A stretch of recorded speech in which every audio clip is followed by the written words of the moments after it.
Live. Everywhere. On netrootsradio.com.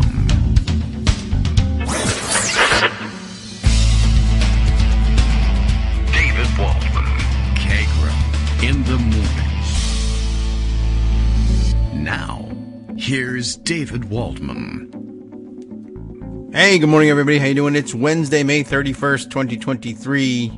Today is definitely time for another month, but tomorrow is the day we actually get delivery on the month. You know, it's one of those things you ordered from Amazon Prime. You think it's going to arrive on Wednesday, but then they change it later and it's going to be Thursday. Well, that's the way it is with the new month.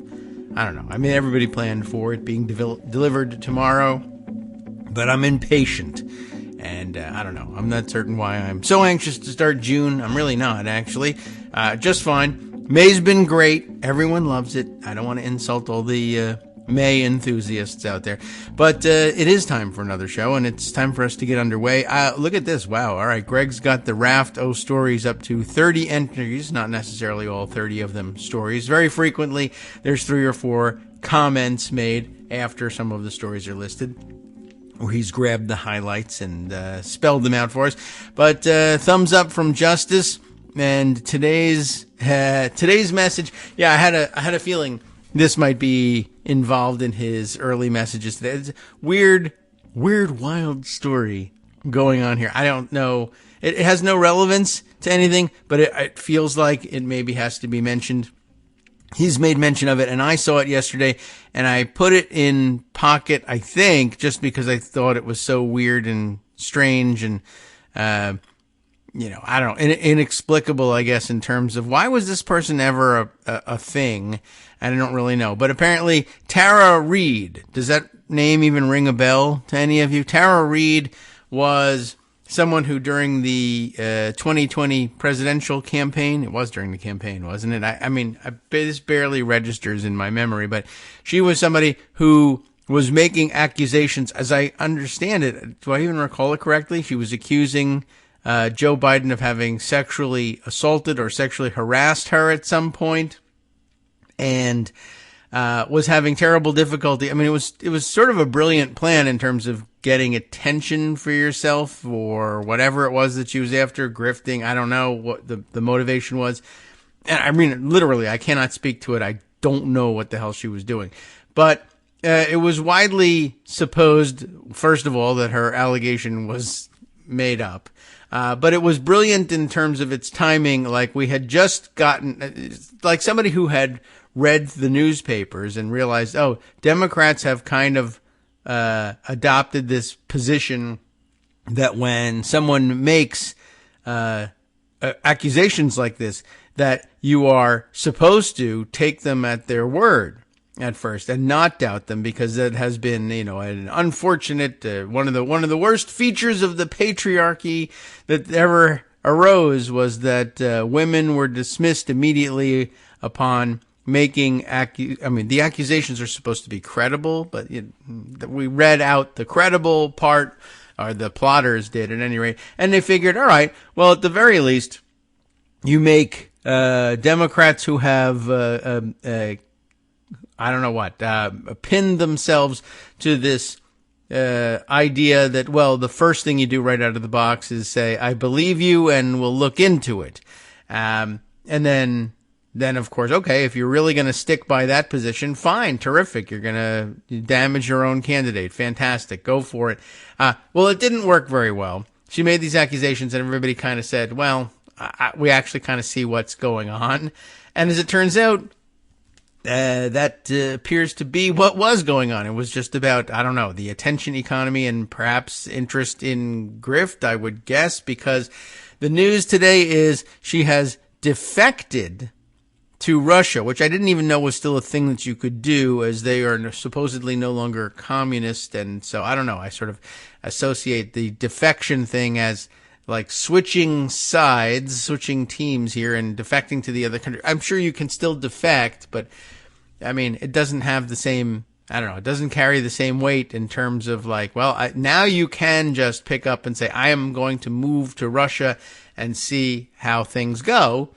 And I didn't think you had to defect anymore. But apparently, this I saw or I guess I saw on Mastodon, but they were referring it back to the Bird site where people were talking about it. In this case, John Scott Railton, a Twitter account of some note apparently, who says, hey, remember Tara Reade, the one-time Biden accuser who became a Putin apologist? I missed that development. I guessed that it wouldn't have surprised me if you had told me, oh, she's a Putin apologist now. Sure, why not? Everybody is. Well, she's live at the moment, I guess yesterday, on Russian state TV announcing that she's defected.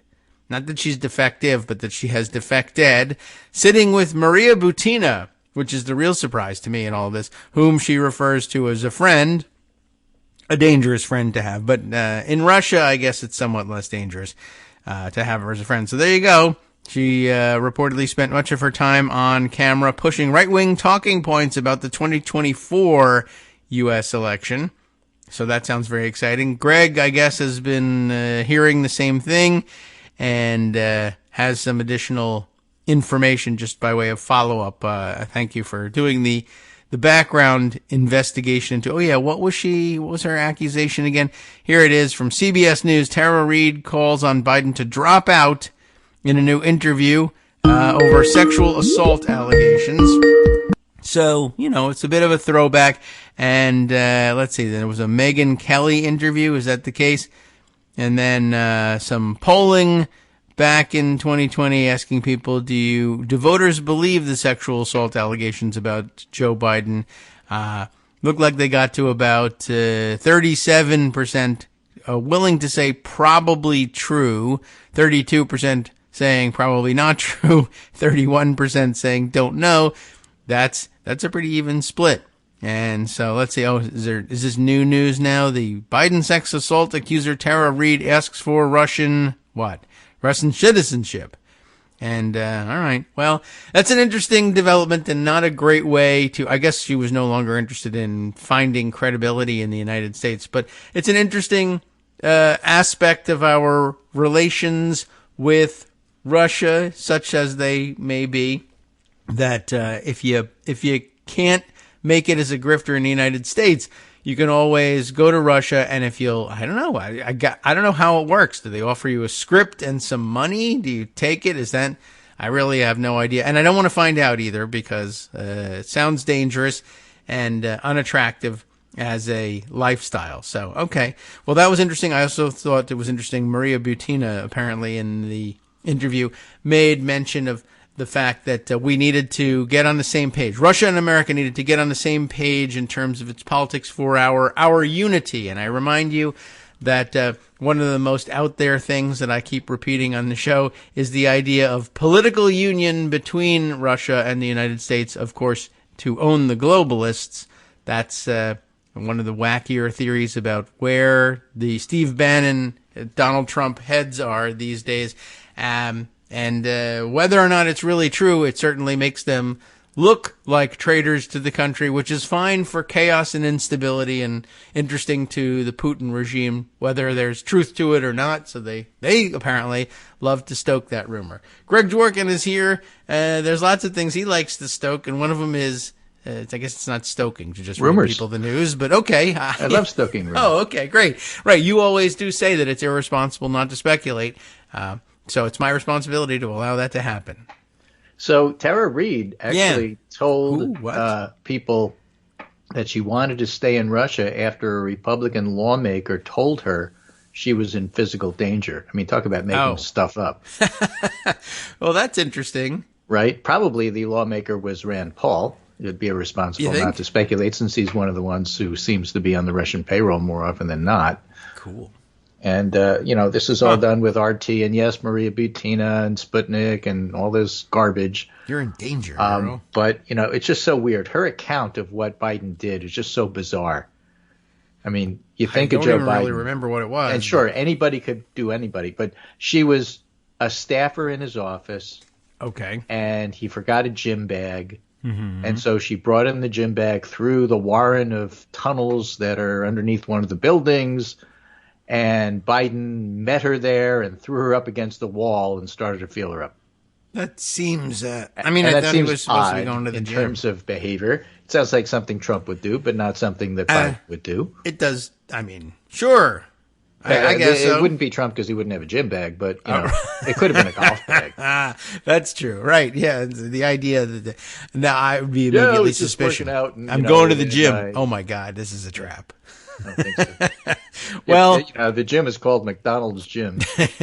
That is believable. That part, but it seems pretty weird, and of course, I thought it was brilliant in the sense that it was like, well, okay, are you sure you want to commit to the position of believe women every time they say something?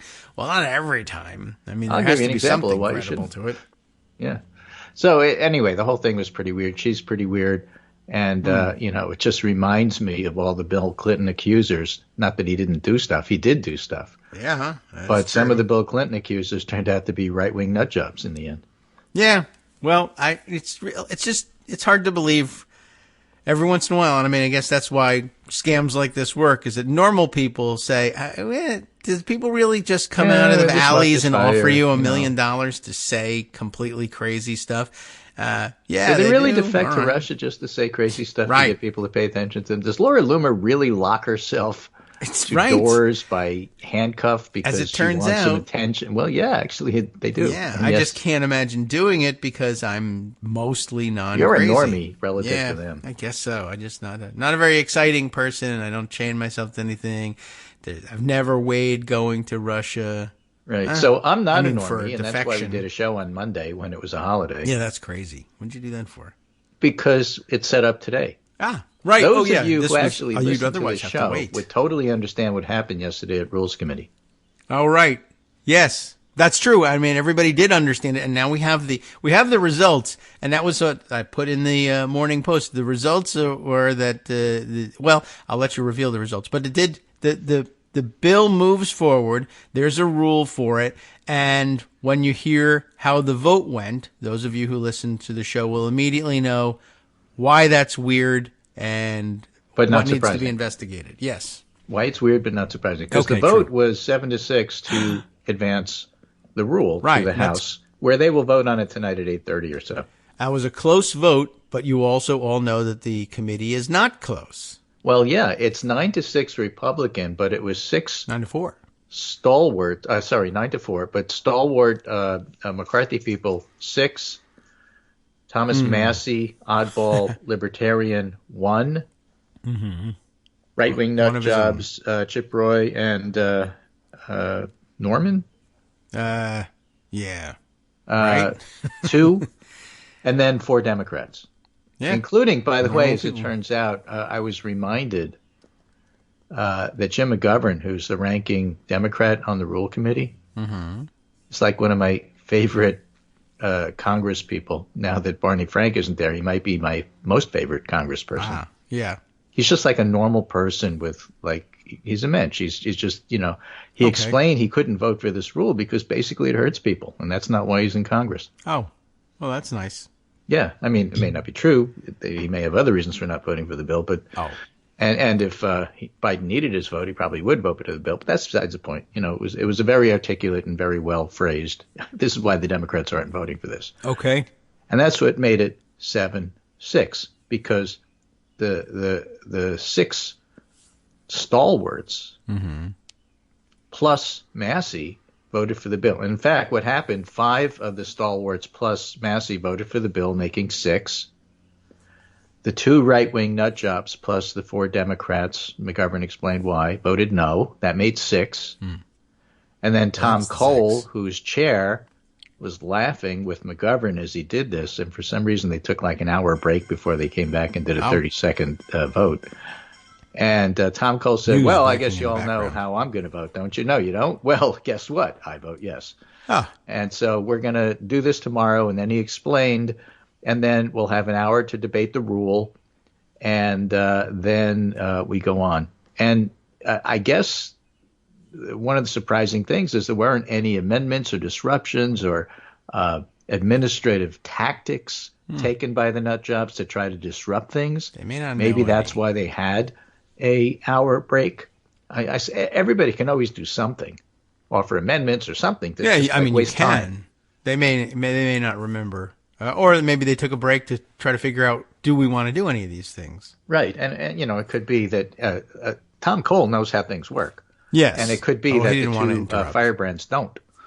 Right. That's what I meant. They might, they take their cues from the leadership, which is kind of how the Rules Committee often works, and left to their own devices. I remember last time when the minority, whether it was us or now the Democrats, wanted to disrupt things, they said a bunch of words. What were those words again? Can we take an hour break to go look up what some of those words are? Look up what they mean. Yeah. Someone give me a script. That happens all the time. Yeah. Okay. So, the 7-6 vote, therefore, with Massey voting with the majority was exactly what we discussed on Monday. That's right. And the question was what were the Democrats going to do? Were they going to join and make it 11-2 and embarrass the two? That probably would help McCarthy by making him stronger, so they decided not to. That's my guess. Yeah. And then Massey said something else which was kind of interesting, because he has a long history of saying, if I'm on rules, I basically pretty much vote to put it on the floor. That doesn't guarantee that I'm going to vote for it, but I just think that's regular order, and I'm really into regular order. Mm-hmm. Just like John McCain. All right. I could vote for yes in committee and then vote no on the floor because I just like following process and rules. That's what he said. But then he said, but by the way, when it gets to the floor, I'm going to vote for it. Oh, well, all right. Which is a little bit of a surprise. So now this rule goes for its 1 hour debate, and then somewhere around 9:30 or so, they'll start voting on it. And the question is going to be, what's the vote going to be, and how is that going to work? That's tonight. And presumably what will happen is McCarthy promised Hakeem Jeffries he could deliver 150 Republicans. Mm-hmm. Well, lots of Republicans have said, well, we don't want to. But when I say lots, it depends what you mean by lots. Oh. For example, the Freedom Caucus yesterday before the committee vote, Rules Committee, crucial Rules Committee, Waukesha County Rules Committee, had a press conference where they said, no, forever, no, and all 10 of them showed up. There's that. I feel like they had more. That's the problem, huh? Well, there's more people in Freedom Caucus, but some of the Freedom Caucus people are going to actually vote for it. Aha. So the question on the table is, there are people like Nancy Mace, who's not Freedom Caucus, who's sort of like an attention grabber, mini Tara Reade. She doesn't make stuff up, but she just does anything for attention. Basically said something like, really dumb.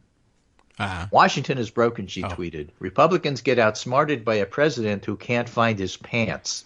Hey. I'm voting no on the debt ceiling debacle because playing the D.C. game isn't worth selling out our kids and grandkids. Oh, yeah. As Tim Miller points out, you'd think there'd be a little bit of reflection on the implications of the GOP mythology that Joe Biden manages to keep beating them despite being a drooling, dementia-riddled stooge. Yeah. But there doesn't seem to be. No, well, nothing needs to make sense. You just say words and something. And I said, I don't remember what the other part of it was, but I did say kids and grandkids, and that's traditional. So I guess I'm okay. So people like Nancy Mace are announcing no. What a genius.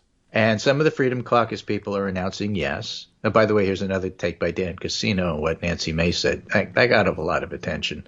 Yeah. Negative attention, by the way. Yes.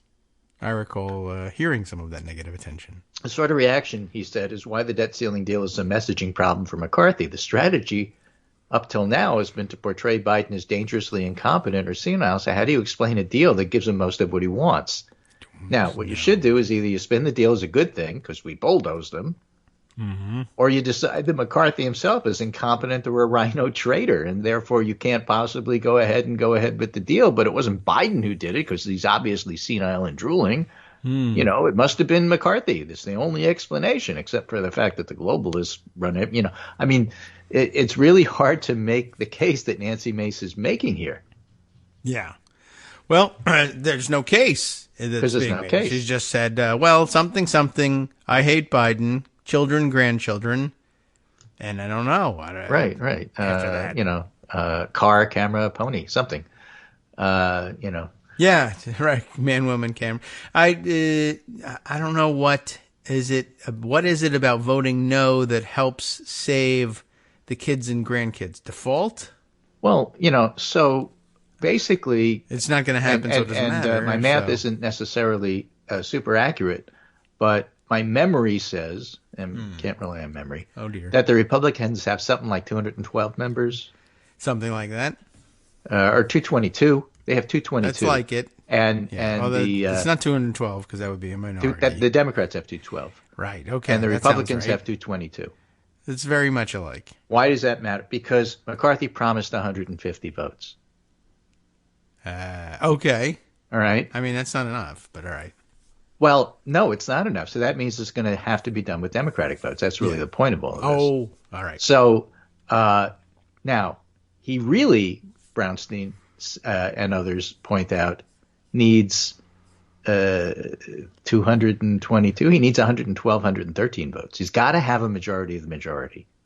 If he doesn't have a majority of the majority, then the Freedom Caucus people have a reason to pull out that vacate the chair thing. Right. Because it violates principles, whatever those made-up principles are. Oh. Well, right. One guy we know yesterday or Monday said that the principle was that there needed to be unanimity among the Rules Committee Republicans. Yeah, Chip Roy said that. Chip Roy said not only does there need to be a majority of Republicans voting for it, and it turned out there were 7. So, okay. Out of 9, but that it has to be unanimous. And nobody's backing him on that. And I believe that Kevin McCarthy probably told him that because McCarthy's a liar. So, it wouldn't surprise me in the least. Yeah. But it doesn't matter because if you can't back up your accusation and you didn't have the brains to make it in writing, then it doesn't exist. Yeah, I mean, that if it happened, and I could see where it would, that's really going to steam Chip Roy, but then he has no one to blame but himself. Because exactly. There's and so tools that's for part of what happened. Chip Roy available. Said, this will not stand because we had an unspoken agreement that we spoke about but didn't write down that was an understanding that anything that got out of Rules Committee would be majority Republican and, by the way, also unanimous. And that's why Norman and I are on this committee with Massey. And look what happened, and it's not happening. And we blame Kevin McCarthy because he violated something that he agreed to, which I don't have proof of because I didn't write it down. So you'll have to take my word for it. But one of us is a liar, and it's not me. Okay. That's basically what he said.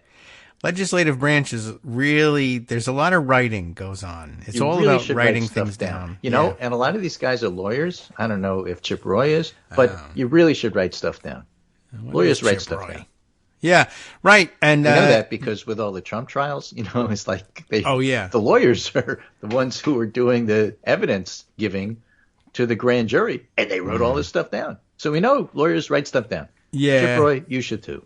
Right. I don't know what he did before. I'm going to look that up while we talk because that's in any case interesting to me. Yes. So, all right. So 112, 113 votes, maybe as many as 150. Okay. On the Democratic side, the new Democratic coalition, which has about 100 members, endorsed it. And last night, the Problem Solvers Caucus endorsed it. Oh, well. Now, the Problem so Solvers, much for that problem. I looked them up. They have 61 members. And their rules say that they endorse stuff when 75% of their members agree, and of those 75%, they're basically evenly split between the two parties. Okay. So they got 60 members, and you could figure maybe 20 will vote for it, or 40 will vote for it, and of the 40, half are Democrats, so that's 20 votes. So if you have 100 of the moderate centrist New Democrat coalition, and 20 or so of the Problem Solvers, you got 120, 140 votes there somewhere, maybe, on the Democratic side. They have over 200 members, so there's plenty of room for progressives to not vote for this. Okay. Hakeem Jeffries has 120 to 140 votes in his pocket. Right. And all right. The Speaker, McCarthy, says he has 150. I'm not sure if that's true, but he probably has a majority of the majority, and that would mean like 115. So if you add up the 115 that he certainly has, and maybe the 130 he probably has, and you throw in the 130 that Hakeem Jeffries has, and you got 260 some odd votes, and that's probably the floor of how many votes you're going to get. In other words, it passes. But a lot of those members may wind up voting for it anyway after carefully considering things and such. They can get as much as 300 votes out of this.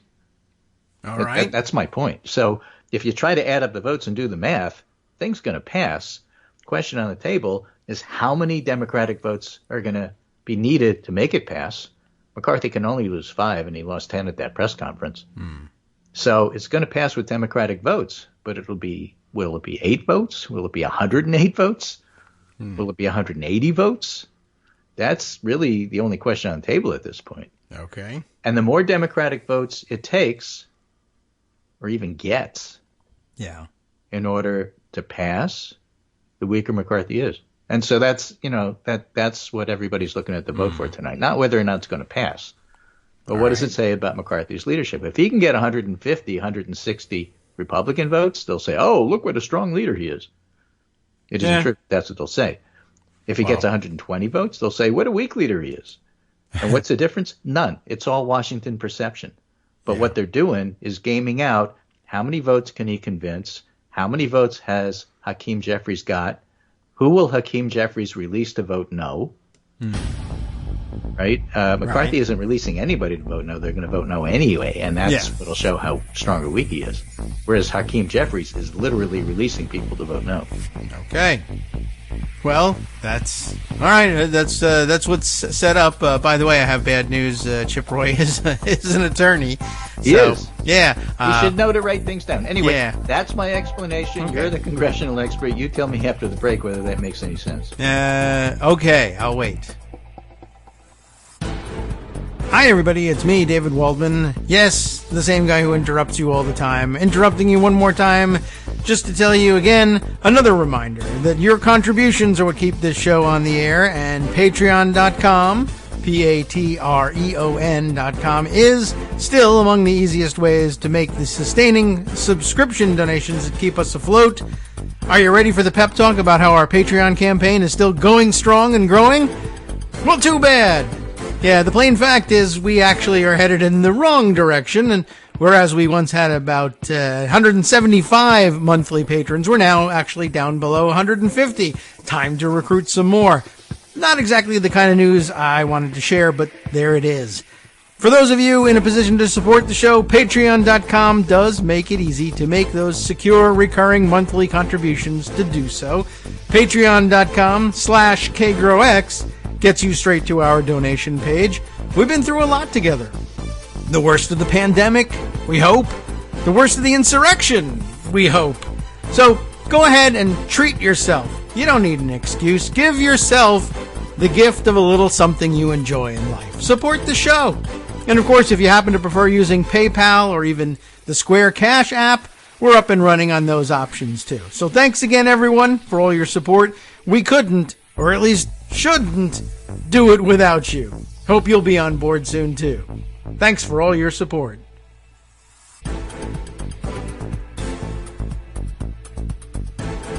All right, welcome back now to the Kagro in the Morning Show here on Netroots Radio.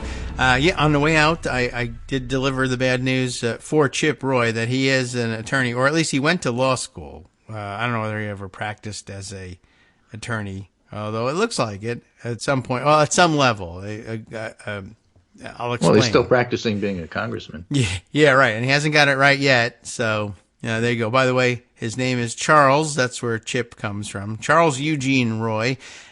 Even worse, he lived or grew up in Loudoun County, Virginia, right around here.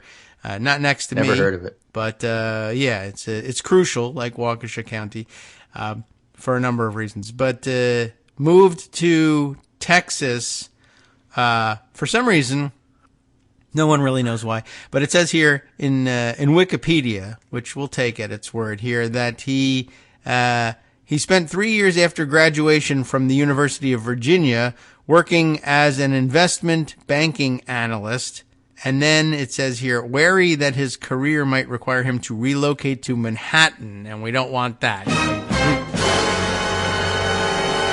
because he's a Republican and interesting, a Republican in investment banking who then is like, oh no, I might have to move to Manhattan. That scared him, and he said, rather than move to Manhattan, that hated center of liberal values, I guess. Where you can get eaten by a land shark. Yeah, right. You don't want that to happen. He instead enrolled in law school at the University of Texas and went on to get his law degree, and then worked on John Cornyn's staff, and he worked in the Rick Perry administration, and then he worked for Ted Cruz, and then he worked for a third person yada, yada. I can't remember. Right. And then ended up as as a Texas Assistant Attorney General, which sort of involves some lawyering and some writing, but he was working for Ken Paxton, who is a criminal, and I guess he didn't learn a great deal. So that was his career progression. He got scared out of working in investment banking and then worked for Cornyn, Perry, Cruz, Paxton, then eventually went to work for one of Cruz's PACs when he was running for president, and then, boom, he ended up in the House of Representatives because private enterprise, capitalism, et cetera, and all you people who are on the public dole make me sick. Right. The end. So there you go. There you go. And now he's there, and he doesn't know how to be a lawyer and didn't write anything down and thinks he has secret agreements with the speaker, and maybe aliens are talking to him. I do not know. So David and I, during the break, were talking a little bit about, trying to game out how the vote goes tonight. Yes. And, to me, one of the things that occurred to me is that Kevin McCarthy is very untrustworthy. If he says he has 150 votes, or that he can deliver 150 votes, I don't know if he can. Mm-hmm. And neither does Hakeem Jeffries. Both of them claim they haven't talked to each other about this, which doesn't mean anything. If Nancy Pelosi said she had 150 votes, she'd have 150 votes plus at least one in her back pocket. Right. I don't know about that. She is there, though. And I mean, my guess is if he had any questions about, do I have 150 votes, he could have asked her, and she might say, I'm retired from this. Here's exactly how many you have. I know you can't do it, but I'm really good at this, even with your caucus. Maybe. Or he may have said, who knows? Certainly the conversation could have been, I checked. You're exactly right. You have exactly what you thought. You're going to be very good at this, and I will stop doing this. Good luck, youngster. Yes. Yeah, I don't know. However, but there's backup. Things being the way they are, yeah, I think the way it'll play out, my guess is they'll let the Republicans go first. Yes, probably. And right. These votes, what are they, 15 minutes? They can last 5 hours. So the Republicans will go first. You'll watch that if you watch on C-SPAN. Yeah. And then there'll be a lot of Democrats haven't voted yet. Yes. And they'll see exactly how many Republicans are going to get, or approximately how many. And then in tranches, Hakeem Jeffries will release Democrats to vote yes, and that frees up the people who want to vote no in reserve. Yeah. And he's probably got people who want to vote no and people who want to vote yes, and then people in the middle who say, well, I'd like to vote no, but only if we know it's going to pass. And so he'll hold those back until he counts the votes and see how many they are. And so that's how I expect it to play out today. Yes. Now, on the floor, they have access to more information than we will see at home on the C-SPAN screen. But most of what you need to see, the very basic information, how many Republicans are voting yes, how many are voting no, will, of course, be on your C-SPAN screen. On the floor, they have the big screens up on the floor that will show with red and green lights who, down to the individual member, who's voting yes, who's voting no. Those screens are not that easy to see, actually, from the floor. So they have floor computers that they can sort and organize, and it will tell them anything they want to know, break down the data any way you might want, who is voting yes, who's providing the yes votes, who's providing the no votes. And as they release their tranches to vote one way or the other, they can check up on them. Are they voting the way they said they were going to? Right. Does everything still match up? Does our game plan still work? I mean, and will they use real whips? Yeah, right. Well, they ought to. But on the other side, quite honestly. But at any rate, So for all of Nancy Pelosi's vaunted accuracy, and it wasn't just vaunted; it was really there. You might have suspected that there was data behind it all. because of how accurate it was. And as it turns out, yes, she could tell in real time who was doing what, were they delivering on their promises, and that also helps keep discipline in line. Don't lie and tell the party leader you're going to do something you're not going to do. You're better off just being upfront about it and work out a deal that way. Right. So I saw people complaining, or not complaining, but wishing out loud. Oh. I wish that the public could see some of the data that the members get to see in real time. I wish C-SPAN had better information about what's going on, because if you're in the chamber, you get to see it, but the public doesn't. Yes, it's unfortunate in that respect, and it's something I worked on for a little while to try and change, because there's only so much that the TV station C-SPAN can display for people, but now so many people watch over the internet. Like camera angles. You have the opportunity to provide. There would be nowhere for you to put it on screen on TV. It doesn't make that much sense, but in the internet age, that you should be able to click open to that tab. That is public information. The votes are on the record.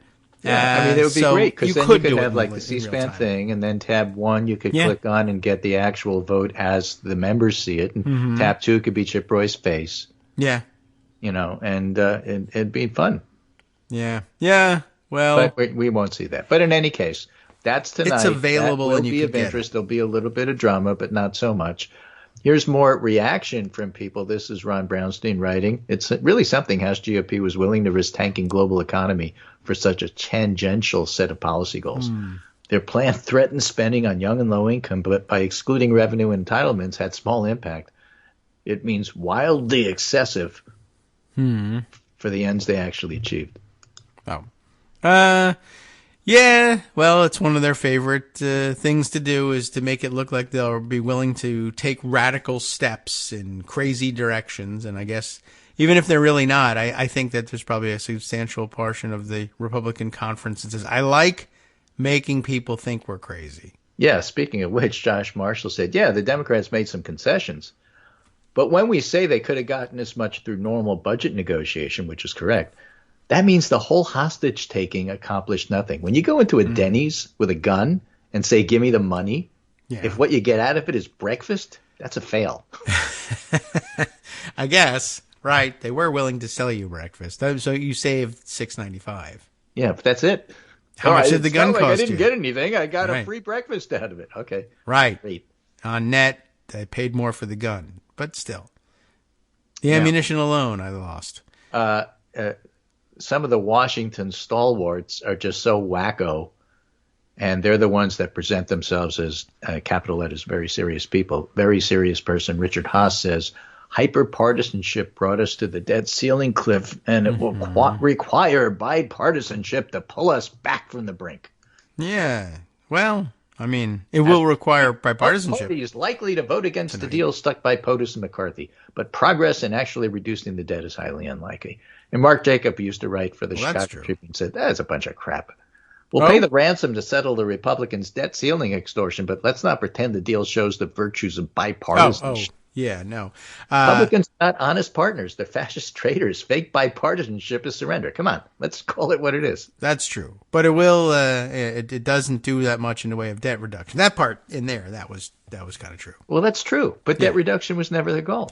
Right. In fact, one of the things that Norman, turns out, one of the nut jobs on rules, got really upset about and said in public is that this is a terrible deal. It takes being able to take the hostage off the table for the next presidential election. Why would we surrender that? Because why did you say that out kidnapping? Loud? Yeah, well, yeah, I don't know. That's the reason. Why is he there? I guess he's there to say things like that out loud. I don't know why McCarthy allowed it, but he did. And, well, but the point is the Republicans don't really care about tanking the global economy. That's not their concern. Their concern is whether or not they win the next election. We know that, but you're not supposed to say that out loud. I don't know you're why supposed they to would want to pretend that preside you care over about a the wrecked country, economy. that you're a patriot. Yeah, that you're doing your job. Right. Yeah, whatever, man. Okay.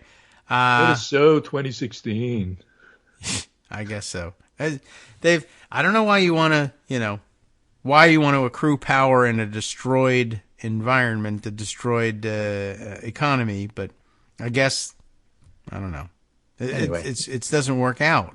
Here's some more analysis. This is Jordan Weissman writing in Semaphore. The Democrats mostly won the debt ceiling fight. Okay. The early details prompted furious reactions from members of the hard-right House Freedom Caucus who'd hoped to extract vastly more sweeping budget cuts. Ralph Norman from South Carolina tweeted, "This deal is insanity. A $4 trillion debt ceiling increase with virtually no cuts is not what we agreed to." Oh, yeah. Rhinos are congratulating McCarthy for getting almost Zippo.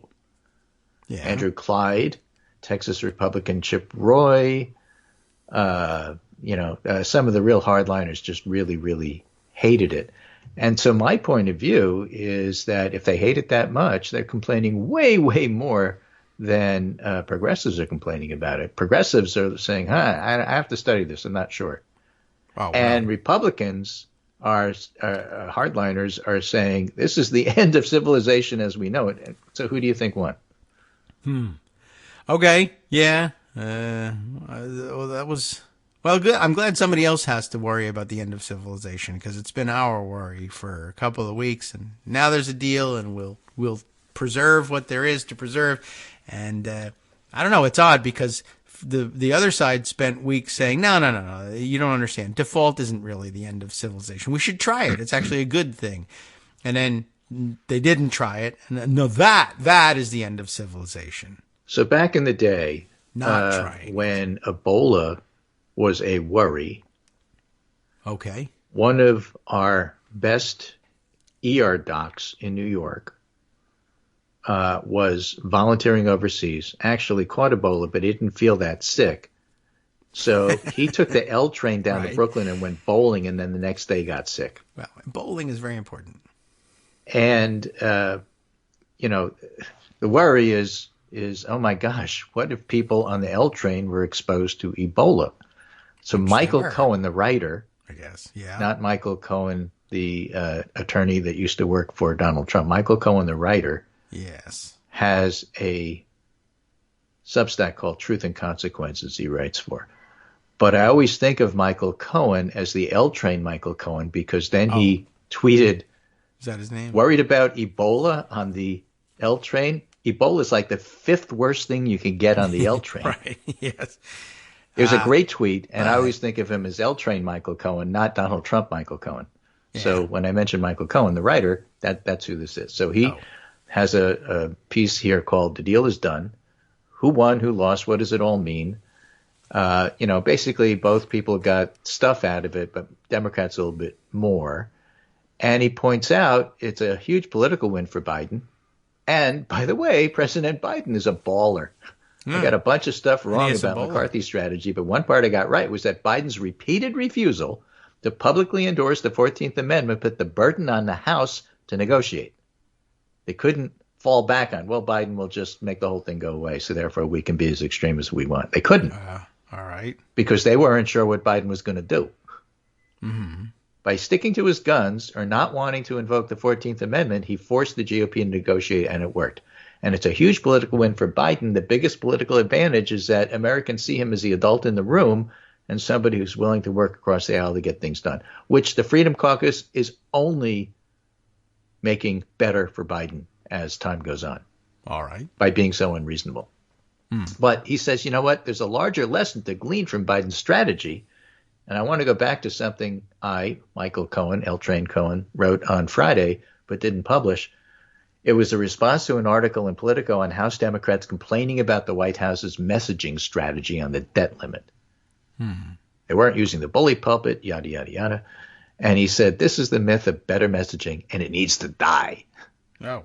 Rather than take the comments of Democratic members of Congress to heart, let's follow the argument to the logical conclusion. Would a presidential address to the nation have changed the fundamental dynamics of the debt limit fight? The answer is almost certainly no. Even if better messaging from the White House had a catalytic effect on public opinion, it likely would have little to no effect on this particular dynamic. First, presidential addresses on legislative or procedural issues rarely have a sustainable impact on public opinion. Right. You and I, especially me, might like to talk about procedure, but most normies don't. I don't know if I ever recall any presidential addresses about congressional procedure. That's the State of the Union. There's ample political Is it? science Okay, research that shows There that you the go. presidential bully puppet can serve as an effective tool when it comes to foreign policy or war. But on domestic policy, and in particular legislative issues, voters tend to filter the messages through the prism of partisanship. Democrats listening to Biden would agree, Republicans won't. That's even more true in a time of intense political polarization. So rather than soften the views of Republican voters, a Biden address would likely harden them in opposition.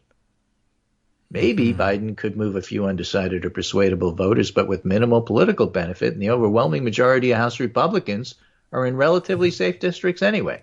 Their biggest fear is being primaried. So for the handful of House Republicans in competitive districts, the calculation isn't that different.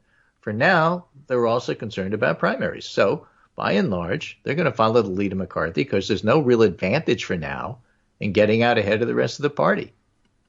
And also keep in mind that most of them already voted for congressional legislation that call for major spending cuts.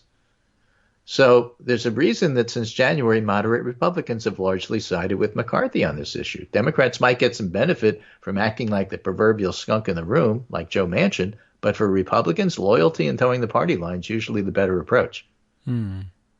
But they're already more inclined to compromise on the debt limit than other Republicans, these moderates. A Biden speech, no matter how effective, isn't going to move them at all. So there's another consideration as well. Biden is trying to negotiate in good faith with the Republicans. And this has been said other ways by other people.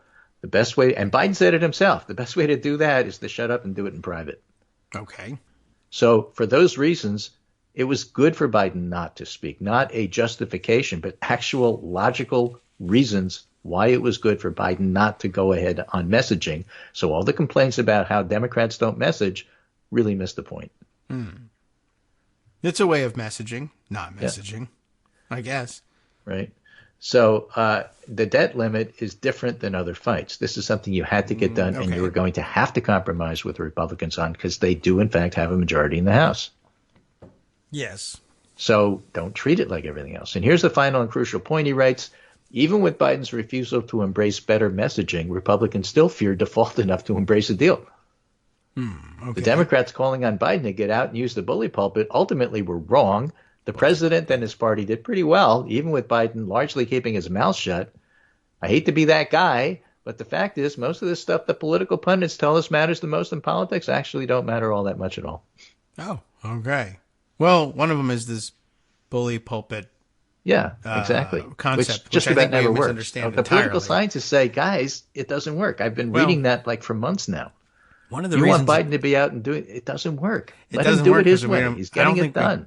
I don't think we're using the right definition of it, by the way. I mean, like, it's turning into something like the attorney general thing where they start calling him general. He's not a general. You misunderstand the phrasing. Oh, I hate that. But it's attorneys general. yes, right. That's because for one he's an thing. attorney. Right, not a general. So, okay. Otherwise, it would be attorney generals. That's true. And, the bully pulpit thing, I'm not 100% certain of this, but I mean, the phrase, as I recall, originated with, Teddy Roosevelt. Bully. Yeah, right. Who said that, like that was the phrase back then. Like, you say, hey, that guy just, what would they do back then? He just, won the, lawn tennis tournament or something like that, croquet. And they would say, well, bully for him. He's done very well. We admire his accomplishments. Bully for him. What kind of pulpit is it that the presidency is? Well, it's a very bully one. We love it. It's fun. I can speak out on anything and address anything I want. It's That's not the point, the right? pulpit He has from the which I opportunity bully to address people. the entire public that you and I don't have because not everybody Right. listens to this broadcast. But if he were to go on national TV, Yes. he could reach a large number of Democrats. And that is a bully thing in his view. That was the Bully phrasing thing. that they would, as opposed to like, well, why, you can't get this thing done. Why don't you use the bully pulpit where you can go and bully people into doing it? No, Why no, do no. you use the regular That wasn't pulpit? it. Right. You just use a nice, what's the Why don't best you use the pulpit press you've got? room? They redid it. Yeah, Or right. Use the Rose Garden if you It's have very to, bully if itself. It's nice weather. So I think we do misunderstand it a bit, and people say, well, you should use the bully pulpit because then you can force people to do it because the presidency is very powerful and you can bully people into doing things. One, that's a bad design for the presidency and the one that the founders, I think, sought to avoid. And two, it's just, you don't understand. It's an archaic use of the word bully. And I guess the tip-off is when people say, well, use the bully pulpit. No, it's a bully pulpit. Well, I don't like the modern use of out-of-pocket, so there. Ah, okay. Out-of-pocket to me means I'm broke. Yeah, right. Oh, you're paying out of pocket. It's costing you money. Not that I won't be available. Oh, I see. Right. Besides which, even in the football context, being out of the pocket is still like, well, you're attempting to make yourself available. That means people are running after me. Right. That's what that means. Now, I'm trying to get away from them, but I'm still trying to stay available and make a play here. But okay. Well, there you go. I don't know. And it may be that it's one of those things that's overwhelming and you can't, it's too, we've changed the definition and it's something else now. And there's a sense in which the presidency is empowered to force people's hands, but it's not very good. David Rothkopf had a column about this the other day that I had in the Abundant Roundup. I don't have it up in front of me, but it's basically completely underrated as a deal maker. And Jennifer Rubin does have a column that I do have in front of me, which says the same thing. Biden's underrated deal making prowess strikes again. The fact is, Biden is good at this. He's quite bully at it. Yeah, he may be 80. Now he would probably remember the original definition. Yes, he's really quite good at this. Mike Lukovich had a very, very funny cartoon that's up at Daily Kos showing a naked Republican and a fully dressed Joe Biden playing poker. All right. We know where his pants are. See, Nancy? Right. Told you. And the naked Republican who's lost everything to Biden at cards is saying, you know what, for a senile guy, he's pretty good at this. Yeah, well, maybe it's a bluff. Maybe. Okay. Weird. All right. I have to see it. Well, do I want to approach this thing with caution? I assume that it's his nakedness is implied. It's implied. Defined for us. Okay, good. You know, it could be Joe Barton and it could be real. I don't know. No. It's not something that you would be terribly embarrassed. It's family friendly. Let's put it this way. I'll send it to you. All right. I should be careful about this. Oh, too late. It's here. All right. Oh, okay. I see. Yeah, he's probably. I see the point. Why you would play for his clothes? Like that's not strip poker, man. He's not a bad card player, despite the severe cognitive decline. They also have chips. So, all right. Well, he was betting his clothing, and one of them is named Roy. That could be Joe. He's mostly bald. That could be Chip Roy. All right. Wild. All right. Anything else we're gonna? Yeah, I mean, so let's look at the gossip sheets. Another thing that I was harping on, on Twitter at least, is how the gossip sheets basically get all their information from Kevin McCarthy and his team, and so he always wins. Oh, right. This was a big win for McCarthy. How is it a big win for McCarthy? Well, because McCarthy's people told us in putting together this gossip sheet for Punchbowl and Politico that Kevin McCarthy won because they told us. Yeah, this morning, here's how Punchbowl handles it. There's three major concerns, or better yet, areas of focus for McCarthy. Number one, he doesn't appear to have a full-scale revolt on his hands, but he has a healthy pocket of conservative Republican opposition. That'll make passing the rule the procedural hurdle that sets the terms of debate. Debate is 1 hour. And allows the leadership to bring a bill to the floor. I know it's 1 hour because Tom Cole said so when he passed the rule. It was the rule has only 1 hour of debate for the deal? Yes, the rule has 1 hour of debate. That's pretty quick. Yeah, I guess being that they're voting at 8 o'clock or whatever on Wednesday night, they want it done quick. Now, typically a rule vote is carried by the majority party and the majority party alone. It's almost a core principle on Capitol Hill. Is this where the motion to recommit comes in, or is that somewhere else? That'll be at the end of consideration of the bill itself. Yeah, but in this instance, that might be tricky. With only a 5-vote GOP margin, conservatives can easily bring the rule down. So McCarthy's leadership team may have to go hat in hand to Democrats to provide some votes to clear the rule. That's the other thing. If Hakeem Jeffries gives McCarthy what he wants, he's going to want something for it. We don't know what that is and whether it's now or later, but that's part of the deal. Okay. As of Tuesday night, GOP leaders hadn't made that ask, but both Democratic and Republican leadership aides believe it's going to happen. Number two, GOP leadership needs to maximize its vote total today. McCarthy needs a minimum of 112 Republicans. He did the same math I did. To vote for this package today, the majority of the House majority, but in reality, McCarthy, Scalise, and Emmer, who's the House Majority Whip, want the Republican vote total to edge closer to between 140 and 150 out of 222. And I don't know if they're all there. You know, because you never know. I think there's 2 Democratic members, for example, who are either ill or have other concerns. Okay. One busted an ankle and can't be there. Another can't be there for other reasons. You know, these things happen. So just because you have total number of possible members doesn't mean the actual members will be there that day, even on important things. You need to take attendance. No one in the GOP leadership is committing to the public number that they're going to give. And that brings us to the third concern. Should McCarthy fail to garner the majority, conservatives are signaling they may move against him. He'll get 112. I'm not worried about that. I don't think that, you know, the Matt Gaetzes and the Chip Roys of the world and the Normans of the world have enough to do that. All right, yeah. So they're not the majority. They're the ones who are railing about the whole idea of having a majority of Republicans on board. And it turns out they're not the majority of Republicans, which is great for America. But meanwhile, Punchbowl writes something unusual. Dems are in semi-array on this. Well, okay. Hakeem Jeffries has made clear it's up to McCarthy to deliver the majority of the votes, and there's some consternation in the Democratic caucus with a number of progressives telling us they're undecided. Right. We're planning to vote no. But as we went through the math, there's plenty of room for them to do that. Yeah, they haven't decided because they know that they have room to make that decision tonight as the vote develops. So Democrats do want to make McCarthy sweat a little, so House Democrats likely will wait on the floor to see how many votes Republicans put up before pitching in. Yeah, there you go. Jeffries made clear all day Tuesday they need 150 Republicans to vote for the deal. They don't need quite that many, but it's a good thing for him to say. All right. And then they had the news that I told you. Good sign for Bill's future. The Problem Solvers Caucus is endorsing the debt limit deal per Problem Solvers rules. This means 75% of the group with at least half support coming from both parties will back the package. All right. I don't see how you can have at least half support coming from both parties. One party's giving you more than half and the other party's giving you more than half. Yeah. How does that work? I don't know, but they're both above average. Let them solve it. Yeah, I guess. Okay. They don't do anything else. Yeah, I don't know. That one. Right. Yeah. What are you doing wasting your energy trying to solve that problem? They're here for that. Okay. Well, tonight's the night. I guess and we get to talk about it. Get to watch and see what you can watch and see whether the dynamics break down the way you want them to or the way we predicted. It sounds like it makes all the sense in the world. Democrats will just sit back and wait. So we will too, and talk tomorrow.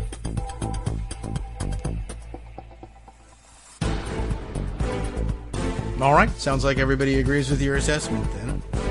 I am very happy that we did the show on Monday. Yeah. I mean, it set it up perfectly. And seeing that 7-6 vote, the rest of it's true. The rest of the world probably said, oh, well, 7-6. Okay, it's a closely divided Congress. Yeah, but not a closely divided Rules Committee. And only you guys know that. You know that a 7-6 vote is weird in the Rules Committee. Yeah, and it wasn't 9-4, which is what you'd expect. Right. And it wasn't 11-2, which is what you might have hoped for. Yeah.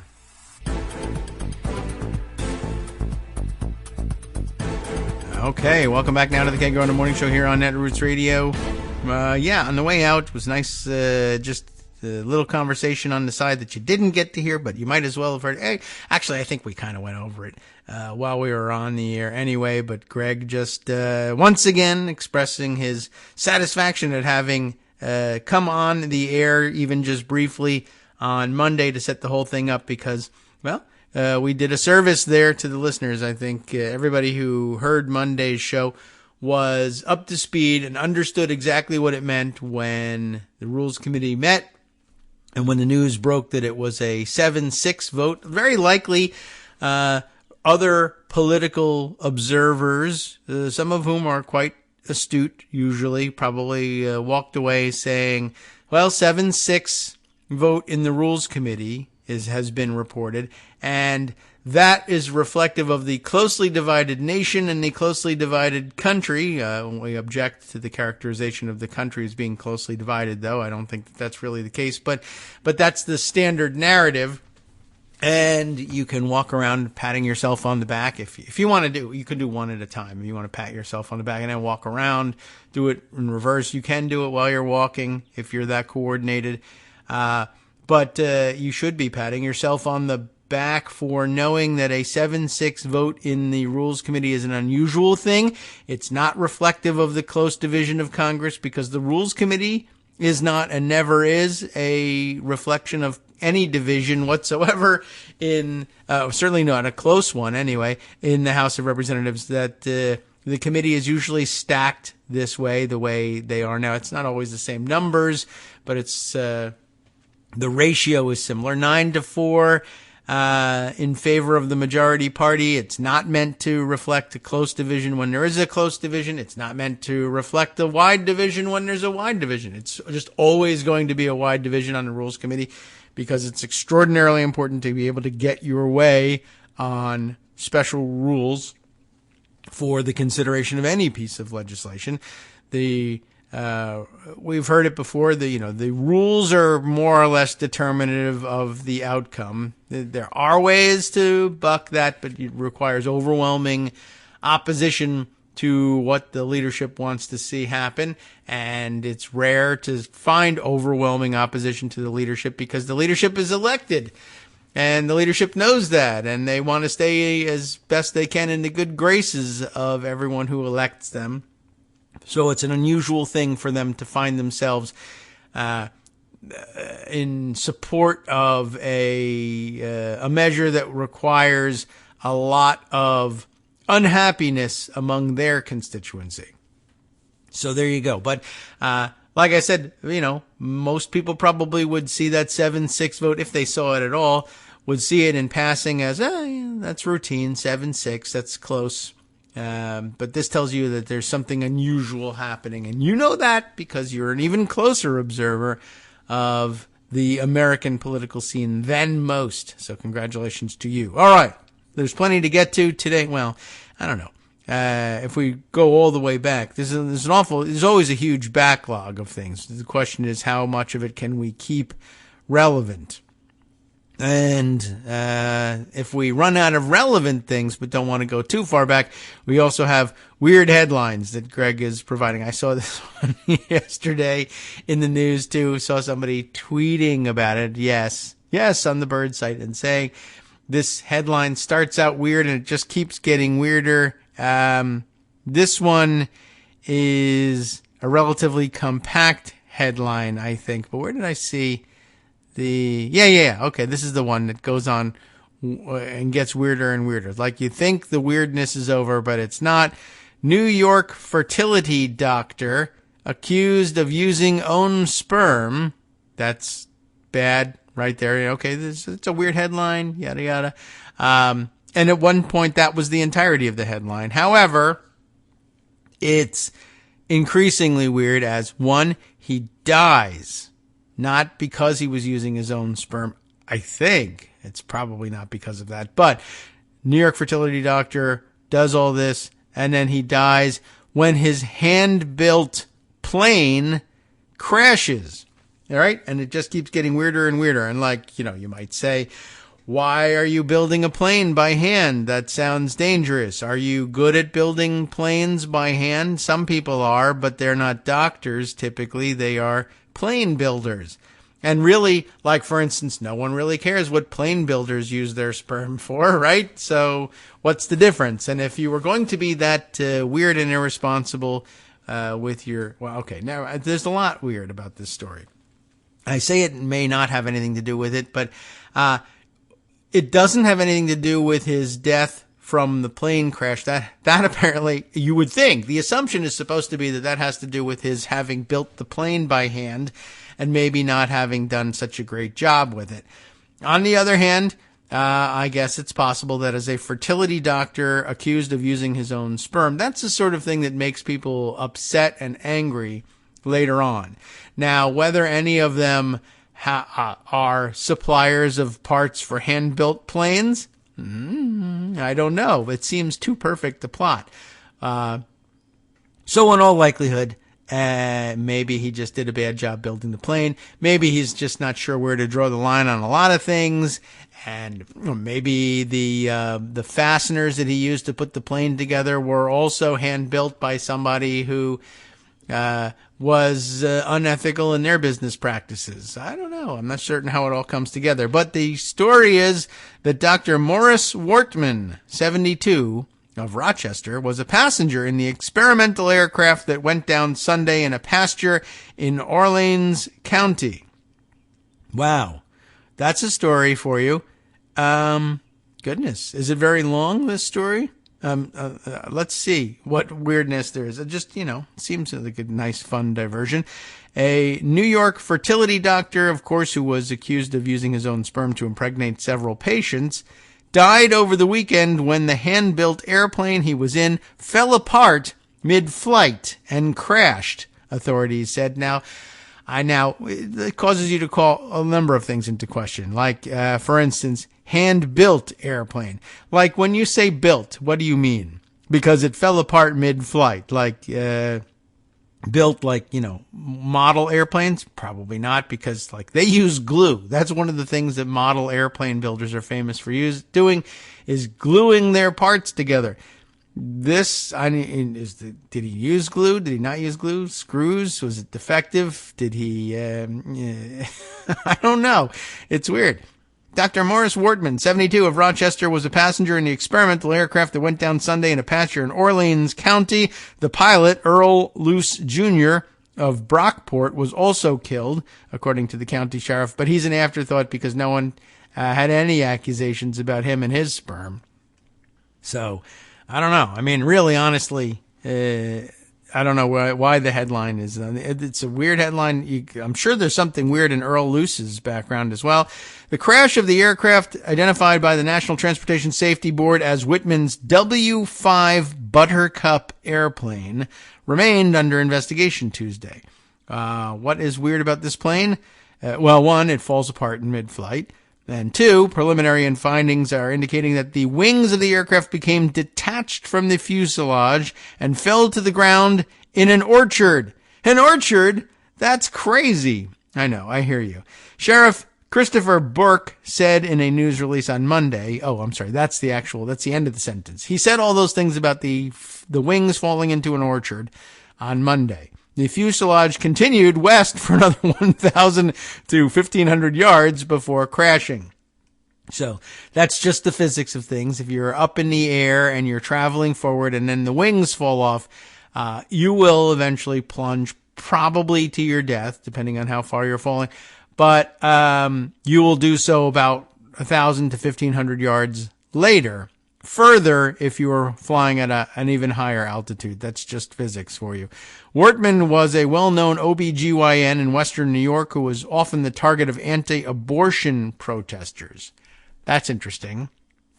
I mean, I guess, did he also perform, as an OBGYN, he would be called on from time to time probably to perform abortions as well. But at the same time, no one's more pro-life than Morris Wortman, you might argue. But being pro-life is not the same thing as living a long time, necessarily, especially if you are, in the habit. If your hobby is building your own airplanes, it's high risk. What can I tell you? Well, anyway, he was sued in 2021 by the daughter of one of his patients who became pregnant in the 1980s. The lawsuit said the doctor secretly used his own sperm while telling the patient the donor had been a local medical student. He may have gone to medical school locally. I don't know. I used to be a medical student locally. All right. It said the doctor kept the secret even after the daughter, his biological offspring, became his gynecology patient. Wow. That is wacky. And it makes you wonder whether maybe, a bolt got loosened before takeoff by an angry offspring. The daughter discovered that Wortman was the donor after DNA genealogy tests revealed she had at least 9 half-siblings, her medical malpractice suit said. The civil lawsuit, it's interesting. It's a medical malpractice you're alleging, but Dr. Wortman would say, I'm one of the best fertility doctors around. You have 9 half-siblings. But the point is, you get the point. it was the ethical malpractice that was the problem. Anyway, the civil lawsuit, which is pending in Monroe County Court, not Orleans, but Monroe County, said follow-up DNA testing with Wortman's daughter from his first marriage confirmed the genetic link. Okay, Wortman did not comment at the time the lawsuit was filed. Didn't comment during the flight, as far as we know. Nothing on the record, but I assume that there was maybe a little profanity involved in the final statement. And I guess, as well. Or like, why didn't I use glue? Or what happened to, I don't know. What a weird story. And I'm sure Wortman's family is broken up about it. So I don't know. Maybe I should probably stop. I don't know if they're listening to the show. It's an odd situation, to say the least. Really, the idea, of using your own sperm as a fertility doctor seems like an ethical lapse, and that's the malpractice that they're worried about. The rest of it, I mean, physically speaking, medically speaking, the pregnancies were achieved, and I guess she knows of only 9 half siblings, probably because that's the number of people who have discovered the genetic similarity by using maybe one of the commercially available genetics tests, etc. And, that's a surprising result, but I bet there's more than 9 out there. But Morris Wortman won't have to answer for it anytime soon. Okay. I mean, unless you're one of the people who believe religiously that he's answering for it right now. And if you're an anti-abortion protester, what's he answering for, and to whom, and what's the verdict going to be? Interesting. There's something for everyone in that story. Wow. Almost as interesting as Chip Roy's life story. All right, let's see. So some other things I wanted to share with you. There were several. Let's head back to Pocket and catch up on some of these things. First of all, maybe let's try this one. And I think, is this the one that my brother Mark sent to me? I think so. More weirdo connections, believe it or not, for the loony Florida mom who tried to, and I guess did, in fact, ban Amanda Gorman's book in whatever her local school system was. I think last time we checked in on her, we had learned that she had been posting with approval the Protocols of the Elders of Zion on Facebook, but claiming that she didn't know that it was anti-Semitic. She was only posting it without actually reading it because she hates communism, and there was some mention of communism in the weirdo meme that she was posting. Well, now it turns out, to no one's surprise, that a person who might do something like that might also have connections to other online weirdos. In this case, I guess we'll say kudos to Alex Woodward of The Independent, who's reporting on this. I think really anybody with a good nose for news stories would have probably looked at this and said, there's more to it. You could almost certainly connect her online. Somebody has slipped her the Protocols of the Elders of Zion and gotten it past her. So in all likelihood, she's active enough on Facebook that she's connected with someone else unsavory. Florida mom who tried to ban Amanda Gorman's book has ties to far-right groups. What do you know? A woman at the center of a widely derided complaint, we derided it certainly here on the show, attended rallies and protests with extremist groups and posted anti-Semitic content, we knew about that, as she joined far-right book ban activism, reports find, and activisms as well. Why not? Make it a plural. A Florida woman whose complaints led to school restrictions for a poem read at Joe Biden's inauguration appears to have ties to several far-right groups, including the Ron DeSantis-supported Moms for Liberty, that's where most book ban activity comes from, and neo-fascist gang, the Proud Boys. And not surprising for anybody involved in right-wing anything anymore to have connections to the Proud Boys. In a complaint requesting that her child's school remove the books entirely, Daily Salinas, remember that's the name of the person, not the name of a publication quoting her or anything. Daily Salinas claimed that The Hill We Climb, Amanda Gorman's book-length version of the poem she read at the president's inauguration ceremony, and several other titles contained references to critical race theory, gender ideology, indirect hate messages, and indoctrination, especially of socialism, according to documents shared by the Florida Freedom to Read Project. Her complaint prompted the school to restrict access to the book, along with the ABCs of Black History, Cuban Kids, and Love to Langston. A school committee moved the books to the library's middle school section, despite the books being recommended for younger readers. Ms. Salinas told the Miami Herald that she is, quote, not for eliminating or censoring any books, but wants materials to be appropriate and for students, quote, to know the truth about Cuba.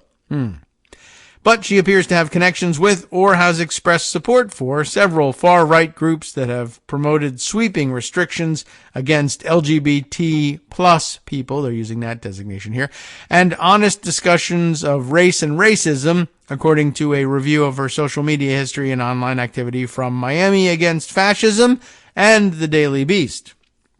In August of 2021, she was photographed alongside Proud Boys leader Enrique Tarrio during a protest against COVID-19 protections in Miami-Dade schools. Good thing to be protesting, of course, and no indication whatsoever of basically having fallen into the yawning chasm of right-wing online lunacy, to be both super concerned with critical race theory, which isn't even there, and COVID-19 protections. What a strange combination. It's almost impossible, really, for somebody with that combination of concerns to not have fallen in with the Proud Boys somewhere along the line. The following year, while wearing a Ron DeSantis t-shirt, she attended another rally organized by Proud Boys to support far-right activist Christopher Monzon, a 2017 Unite the Right rally attendee who was allegedly beaten while canvassing for Republican Senator Marco Rubio last year. I think one of our favorite backwards bee in the cheek stories. Ms. Salinas was also photographed posing with Mr. Monzon and a small group of his supporters after his release from the hospital. That same year, Ms. Salinas also worked as a volunteer for the governor's Education Agenda Tour, which promoted right-wing candidates in school board elections as part of his efforts to upend the state's education system, which he's been largely successful in upending, I guess. Video from a Miami-Dade school board meeting in July of 2022 appears to show Ms. Salinas with the group Moms for Liberty disrupting the hearing to protest sex education textbooks that had previously been approved by the board.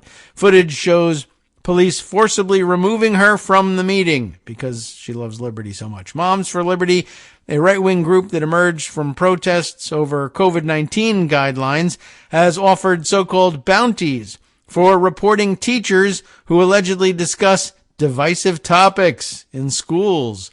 And they've attacked the Trevor Project for supporting young LGBT plus people at risk of suicide.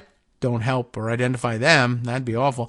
And launched a barrage of book challenges because they have lots to do with COVID. It started with COVID, then COVID activism became boring and unpopular, so they moved on to something else controversial and annoying.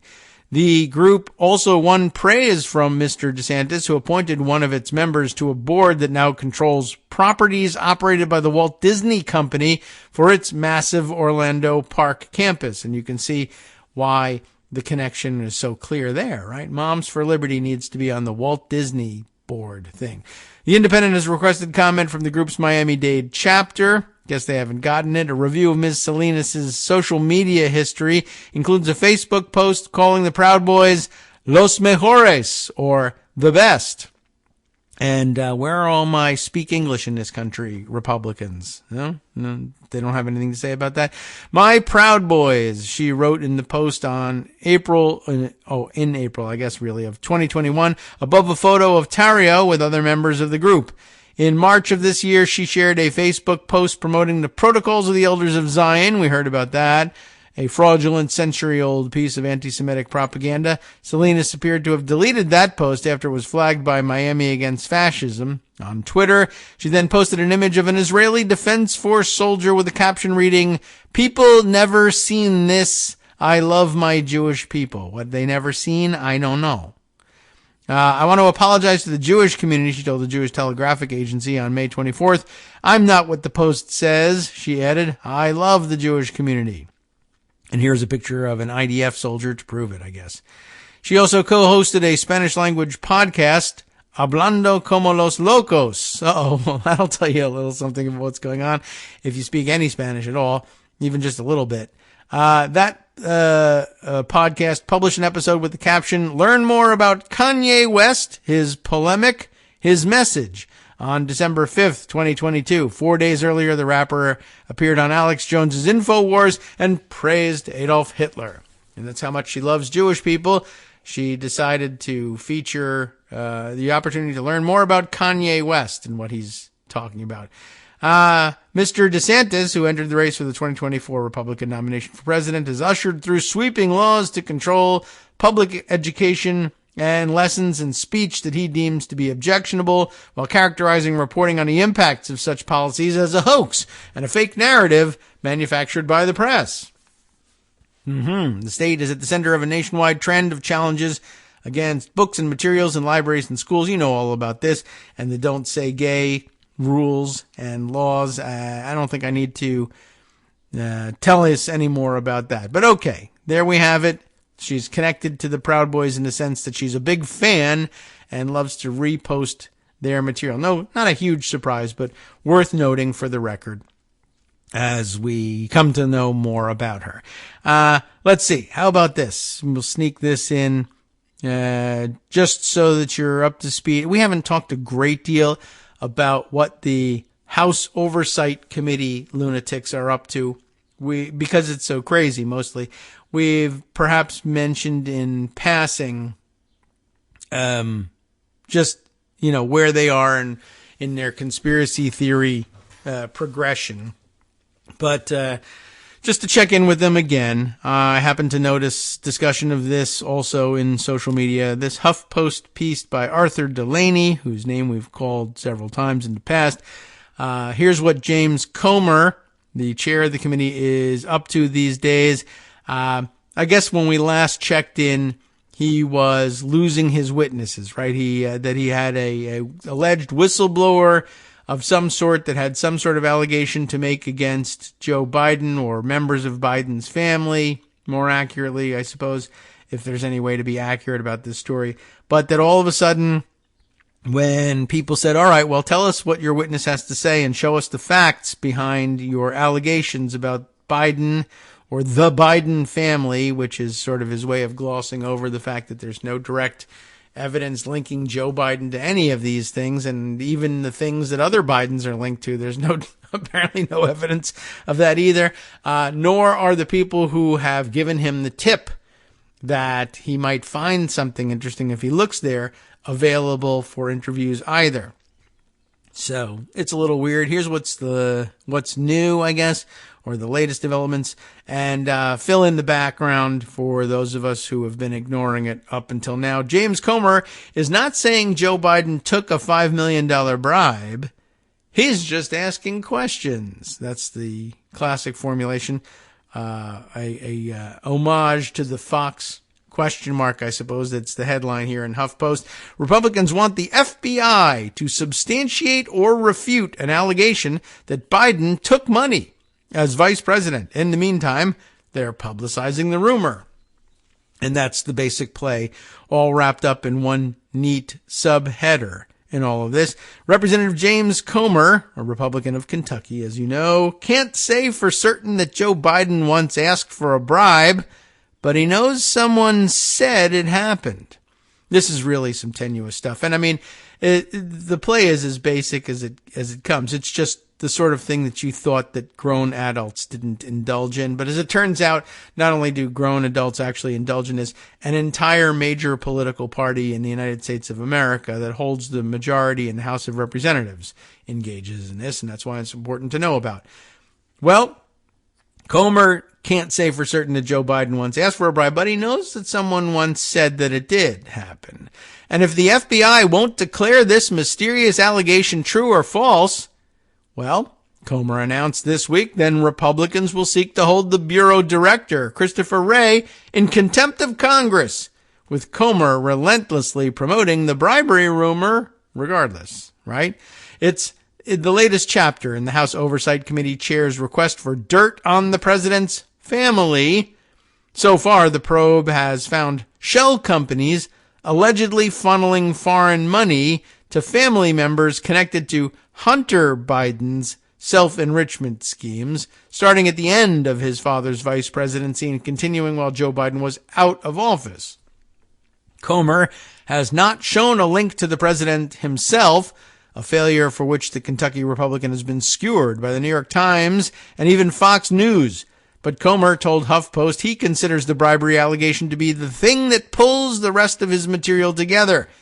And he said House Speaker Kevin McCarthy has his back. I'm sure a secret agreement, which he totally will honor, is behind all of this. The New York Times wants to say, well, there's nothing there pertaining to Joe Biden, Comer said. Well, here we have someone very credible who allegedly, or as alleged rather, that he solicited a bribe. All right, well, it is becoming too long to read before the break, but basically the story is this. Someone crazy, maybe, once told someone from the FBI, I heard Joe Biden took a $5 million bribe or solicited a $5 million bribe. And apparently the FBI, in the way they operate, writes that down and files it. Now, they don't know whether it's true. They don't know whether it's false. They just want to have a record that somebody alleged this thing, and then they can decide whether or not they're going to investigate it any further. And in all likelihood, they probably said, no, this is what if it's a known crazy person? Well, you write it down and you put it in the files, and then you do what you're going to do with it when a crazy person alleges something that sounds kind of crazy. But all you have to do now is call the FBI and allege that somebody has taken a bribe, and then there you go.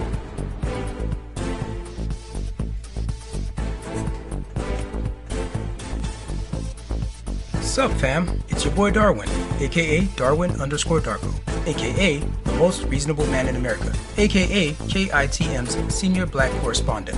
You might remember me from such recordings as Spacemen vs. Space Cadets and We Need to Talk About Joe Biden. Today, I want to bring you good news about that thing you've been struggling with. Do you suffer from giving too much of a damn? Do you turn on the series of tubes and find yourself outraged at the particular way some news organization strung some sentences together only to realize, nope, this is not some fictional hellscape? Well, guess what? You no longer have to accept the life of giving too much of a damn. You can do something about it, because even you, yes you, can be a show contributor. Now I know what you're thinking. Hey, Mr. Most Reasonable Man in America, I'm not some professional podcast talking guy. Don't worry about it.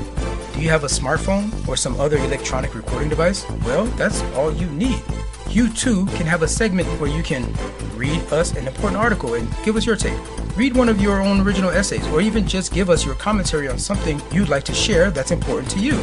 Fair warning though, side effects may include general punditry, having opinions and hot takes, getting stuff off your chest, and hearing your own voice. If your recording lasts longer than 5 to 7 minutes, please consult kagrox@gmail.com. That's KAGROX@gmail.com.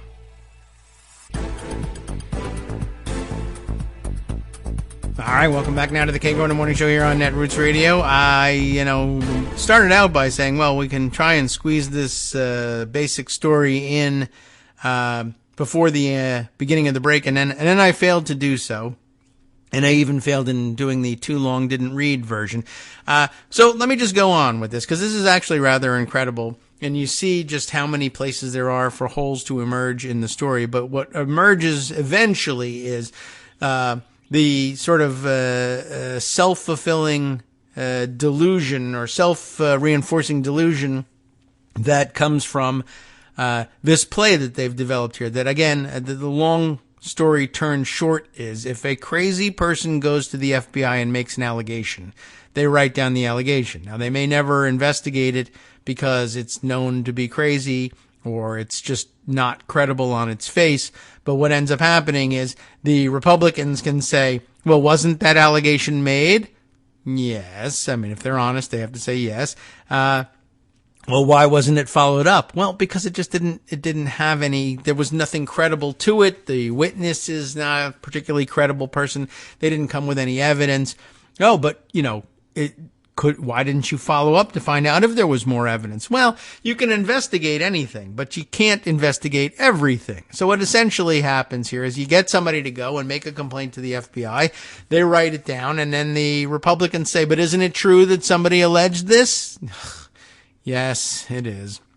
Well, I accuse the FBI of covering up this accusation. Why didn't you investigate? Well, it was crazy. Oh, who's to say when something is crazy? Well, we are. That's our job, Well, how do you know that it's crazy? Because, so you can go on forever with this. And that's exactly what's going on here. And he's the chair of the House Oversight Committee, and he's kind of, this is where he's spending his time.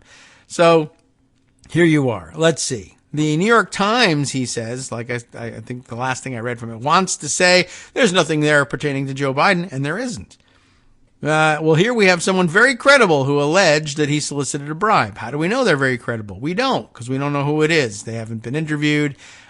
This isn't apparently the person he can't find anymore either. Somebody else is the person he can't find. But in the meantime, all they have is, well, someone once spoke to an FBI agent, and that's all. Congressional Republicans this year have sought to tarnish the Justice Department's image as it investigates former President Donald Trump and prosecutes his supporters for their involvement in the U.S. Capitol riot on January 6th. Comer and his colleagues have cast the FBI's refusal to cough up information on the bribery allegation as itself suspicious. Potentially another example of the so-called deep state protecting the Bidens, huh? How do you like that, right? So essentially they can say, well, how come you didn't follow that up? How come you didn't investigate? Isn't it because there's bias at the FBI? Why are you prosecuting people who participated in the riots on January 6th? And the answer is because they participated in riots on January 6th. I know, but couldn't you also be fair and balanced and investigate this allegation? Well, what we don't have is hours and hours of videotape produced by the Bidens themselves alleging that, or demonstrating for anybody who wants to view it, that they were in fact committing the crimes of which they are accused. Whereas we do have that about January 6th. So that seems like the more interesting and productive investigation to conduct. Yes, but isn't the fact that you're not conducting this one that has perhaps nothing whatsoever behind it evidence of your bias? And isn't it, in fact, the deep state which is deciding that Republicans being prosecuted is important and Democrats being prosecuted is not? Well, no, it's more of a where the evidence leads us sort of a thing. And there's plenty of evidence about January 6th, mostly in many cases provided by the defendants themselves. And there's no evidence whatsoever from the defendant or anyone else about the Bidens. Well, isn't it true? That's not true. There is evidence. There's this form that it's been filled out. Yes, that's the form we fill out when somebody comes and says something, whether it's substantiated or not. And in this case, it's unsubstantiated, but we did fill out the form. Here's the rest of the article, okay? So, at issue is an FBI document, an FD 1023 form. I love that they have a, annoying, complicated name for the form where we write down when an idiot comes and tells us something, or a non-idiot. Anyone who comes and tells us something, we fill this out. This form reflects a tip from a confidential source in June of 2020, at the height of the presidential campaign. It relates to what Comer has called a, quote, bribery scheme with a foreign national, unquote, when Biden was vice president. Is it a bribery scheme involving Joe Biden? No, but, it happened while he was vice president, allegedly. Anyway, this is the sort of damaging allegation that Trump pressured the president of Ukraine to produce in 2019, eventually resulting in Trump's first impeachment. Comer is already familiar with what the June 2020 tip says, though he hasn't seen the document itself. He's reviewed, quote, basically something pertaining to testimony, he told HuffPost, but he wants the FBI to hand it over. Now, notice even the construction of that paragraph here. Comer is already familiar with what the tip says. Okay. He alleges that the tip is evidence of a bribery scheme, but what he actually says is, well, I haven't seen the document itself, but I've, and I love this sentence, basically reviewed something pertaining to testimony. Okay, something pertaining to testimony, but testimony of what? We don't know. The fact that he's seen something pertaining to testimony, could it be this is what time the testimony was taken? This is what time this is where we were when the testimony was given? Maybe, I don't know. What he really, I hope, if you try to normalize the statement, it's maybe he meant to say basically something pertaining to bribery. That's what the testimony was about. But to say that I basically saw something pertaining to testimony doesn't make any sense. But, giving him the benefit of the doubt, which you should not do, you might be able to construct this as I've seen testimony pertaining to bribery. It doesn't tend to prove that it actually happened. It doesn't actually help us figure out the validity of the accusation, but at least you could say that much. But in its initial response to Comer earlier this month, the FBI said that disclosing the material could risk endangering a confidential source and compromising current or future investigations. And it suggested that an FD 1023 form by itself would lack the context Comer is looking for. That's the real problem here.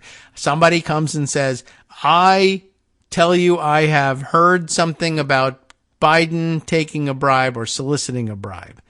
They write it down. They file it away. The context is this person is a known idiot or has all sorts of interest in implicating the Biden family in something for political purposes.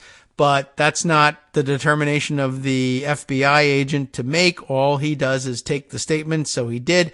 And all Comer wants is show me the piece of paper that you wrote down where somebody told an FBI agent, presumably because it was true. That's the presumption, but not the presumption at the FBI, but that's his presumption that the Bidens, one or another of them, solicited a bribe at some point. And then just give us that piece of paper and don't give us any of the rest of it. And the FBI says, you're really going to need some context for this. And Comer just says, I don't want context. I want the piece of paper that the guy said that the Bidens solicited a bribe so I can wave it around and say, look, someone says we just have to investigate to get to the bottom of this. The FBI says we got to the bottom of it. There's nothing there. But he doesn't want that.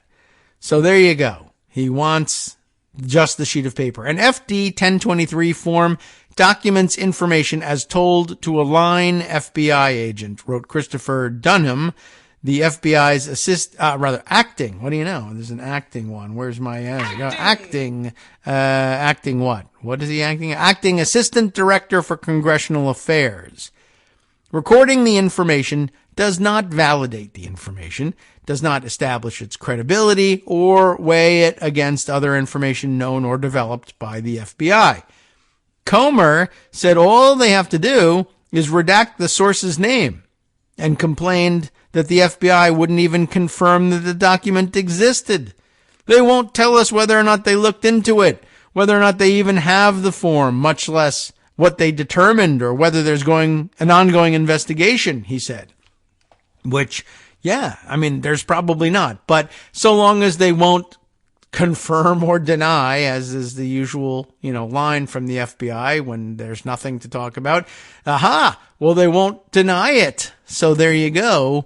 We have to investigate it. Comer had initially asked the FBI for all FD 1023 forms from June 2020 that mentioned the name Biden.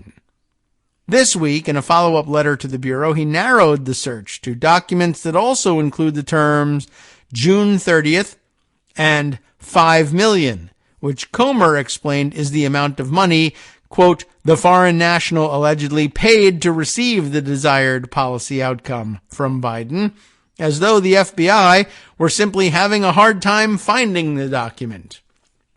Jamie Raskin, of course, the top Democrat on the Oversight Committee, said Comer is not actually trying to get to the bottom of the allegation because his subpoena only asked for FD 1023 forms and attachments.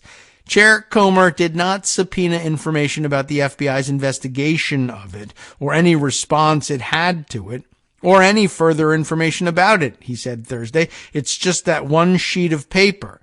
And the answer is because if he asked for all records pertaining to that FD 1023, he'd also be handed a piece of paper that said, the FBI looked into it, and it turns out the guy's delusional, and he's a Republican operative, and we have no reason to believe that it has any element of truth to it whatsoever. And if he got that piece of paper along with the other piece of paper, his whole case would fall apart. So he didn't ask for that piece of paper. That's what Raskin is saying. Raskin told HuffPost that he himself didn't know anything about the substance of the allegation and that Democratic committee staffers had been shut out of the Republican members' probe. So that's delegitimizing all by itself, really, as well. It's somebody introducing on an unverified, uncorroborated basis a suggestion of subjective information about a tip, he said. That's all it is. Now, Republicans learned about the form from a whistleblower, one of several whose allegations have been highlighted on Capitol Hill recently. Oversight Committee member Murdery Trader Green, as a matter of fact, said this week that the whistleblower who told Republicans about the form is highly credible and fears for their life. So there you go. Because as you know, Biden is out there murdering people left and right. But Comer said the FD 1023 whistleblower is not the same one connected to an informant whom Comer claimed had gone missing earlier this month. It's someone else who's in fear for their life, according to Murdery Trader Green. Some of the whistleblowers have turned out to be less than compelling, or rather less compelling than initially advertised. One former FBI agent alleging corruption in the Justice Department was someone who didn't think the FBI should go after January 6th rioters and basically refused to do his job. Another allegedly obstructed a January 6th investigation because he believed a conspiracy theory that the Capitol riot had been orchestrated by the government. But from his lowly perch at the Federal Bureau of Investigation was unable somehow to develop any information whatsoever about that theory. They just figured, well, I heard that, and so that should be the end of the investigation.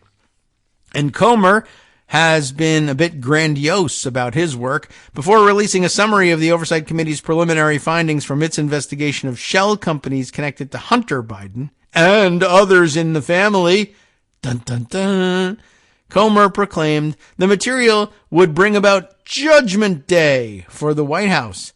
But after the report came out, Fox News host Steve Doocy complained that Comer had provided, quote, no evidence that Joe Biden did anything illegally.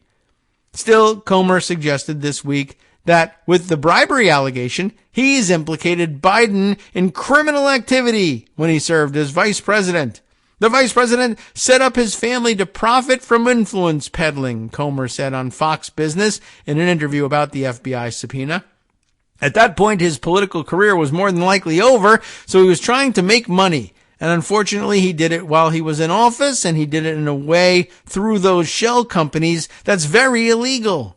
Or something like that, and so therefore, blah, blah, blah, something, totally guilty. And I allege that, and the FBI refuses to give me the documents that will prove that someone else once said something similar. And there, therefore, is a huge deep state conspiracy that I've uncovered because they claim that there's no evidence whatsoever of the thing that I said is true. And of course you would say that if you were involved in a deep state cover-up of the thing that I said was true, you would say there's no evidence of it. That's exactly what we'd expect the deep state to say. And now they're saying it, and that itself is evidence. That's kind of where he is. And he chairs a whole committee and everything. And that's why you can't allow Republicans ever to gain control of anything anymore, because this is what they do. I mean, all you have to do now is if you don't think you have the evidence, you just ask somebody, go and make this allegation to the FBI. You're not even going to be in trouble for perjury. If you say, I heard from a guy that thing happened, then it will generate a report. And no, they're not going to investigate it. They're not going to develop anything. And it's because we know that the whole thing was made up. I just asked you to make it up. But the point is they'll have to file paperwork that says you came and said this thing.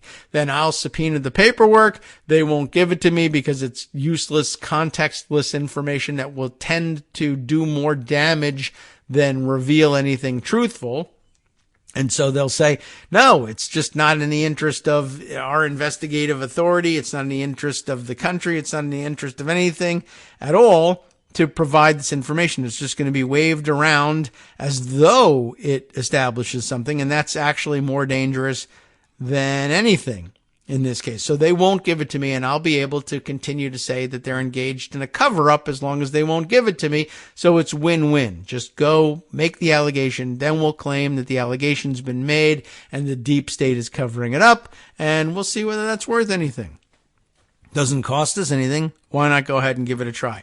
That's essentially what's at the bottom of it. And the House Oversight Committee is spending all of its time doing it. And, does it make them look foolish? Yes, absolutely. But do they then say, well, how foolish do we look? Pretty foolish, given that this is a very important committee. It's the House Oversight Committee. They're supposed to have a very serious role in things. And people will say, well, why would the Republicans do that if it only embarrasses themselves? And the answer there is hinted at right up at the top of the thing. Then Republicans say, well, if you think the House Oversight Committee is a bunch of idiots now, wait till I tell you that these are the same people that produced the report that alleges that January 6th was a riot and that people ought to be held accountable for it. And then you'll say, well, if they were so wrong about the Bidens, couldn't they have been just as wrong about January 6th? Now, most normal people would say no. The answer is that they were right about January 6th and wrong about the Bidens. But the Republicans are hoping that there will be enough people out there who say, well, if they were wrong about the Bidens, they could also be wrong about January 6th. And, why not? Why make that play? You can weaponize, use the government, as they accuse everybody else of doing, to cast a shadow of a doubt on something. And if 12 people believe it, that's 12 more than you had before. It's no skin off our nose. We're not paying for it. The taxpayers are. So there you go. How interesting is that? Well, it's a rotten thing to do, but I don't know what else to tell you.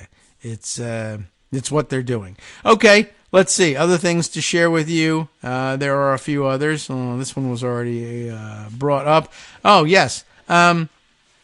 This, I think, seemed like an interesting entry in our reading for the day. Heather Cox Richardson, whose name gets called from time to time, with her insights and incisive insights on Substack, had this piece I saw circulated probably yesterday on social media, and her Substack, Letters from an American, has this entry for today as we are boiling the water in the background. Okay, it's still a working kitchen. It's okay. It's a working kitchen that we broadcast from. It's like if they can do these interviews of Trump supporters in diners and say they're legit, then we can do the news from a working kitchen and have it be legit too.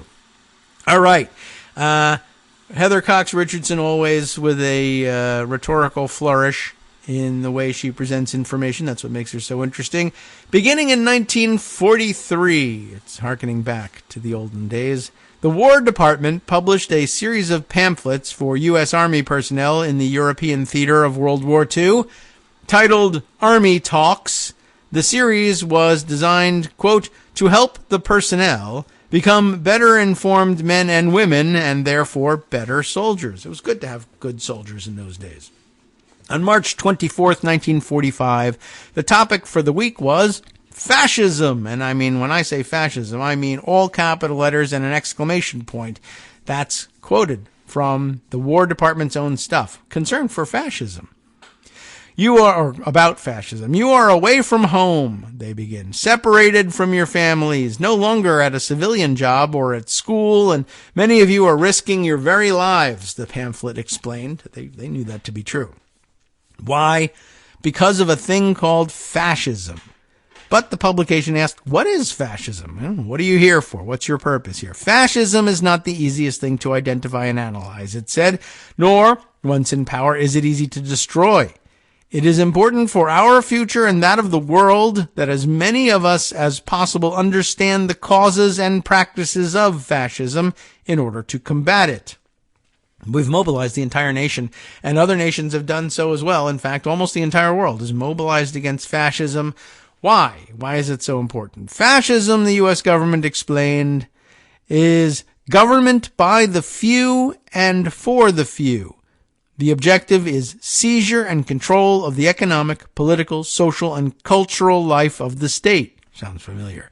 The people run democratic governments, but fascist governments run the people.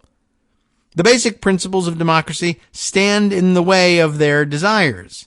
Hence, democracy must go. Anyone who is not a member of their inner gang has to do what he's told. They permit no civil liberties, no equality before the law. Fascism treats women as mere breeders. Does that sound familiar? Children, kitchen, and the church was a Nazi slogan for women, the pamphlet said. How do you like that? It's the current Christian nationalist pamphlet as well. Weird that they hate being called fascists, but seems like the shoe fits. Fascists make their own rules and change them when they choose, Gimmitarians in our parlance. They maintain themselves in power by use of force combined with propaganda based on primitive ideas of blood and race, by skillful manipulation of fear and hate, and by false promise of security. The propaganda glorifies war and insists it is smart and realistic to be pitiless and violent.